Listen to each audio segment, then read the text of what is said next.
When you think of slashers, there's one setting that stands out: summer camps. Now, I went to a summer camp for years, and even worked at one, and they're nothing like the ones shown in these classic 80s slashers. But who cares?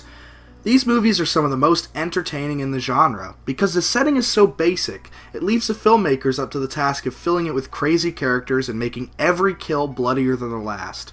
And when it comes to ticking all the boxes, The Burning takes the cake. Sure, Friday the 13th is a classic, but its gore was censored by the MPAA and can only be seen in special features. Also, the characters aren't all that interesting. Sleepaway Camp is one of my favorites too, but compared to The Burning? No way. The Burning is another one of those classic revenge stories. An old caretaker named Cropsy torments the campers, who decide to prank him to make up for him spoiling their summer. Their prank goes wrong, leaving Cropsy in the hospital for 5 years, recovering from horrible, disfiguring burns. So, 5 years later, Cropsy comes back to camp with his trusty garden shears to get revenge. This movie is filled with fun characters, including a camper played by Jason Alexander in his first ever screen appearance. Yep, George Costanza got his start in a slasher movie. His character's hilarious, always ready with a one-liner to keep the entertainment going. The lead counselor, Todd, is one of the most likable horror movie protagonists I've ever seen. He's nice, level-headed, and a badass.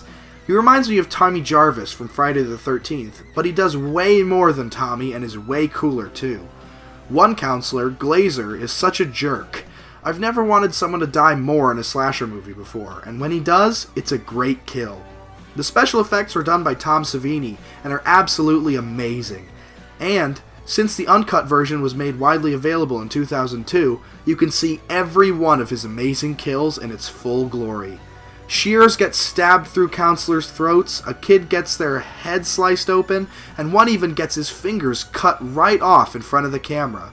The final chase and the reveal of Cropsy is great. For some reason, he hides in an abandoned mine shaft.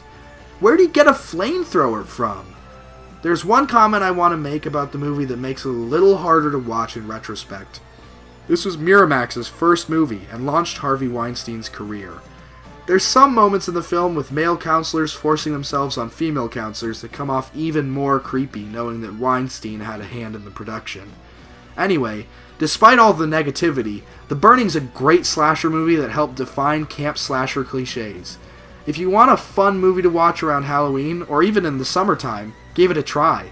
With all the great comedy, great practical effects, and the classic score by Rick Wakeman from the band Yes, you won't be disappointed.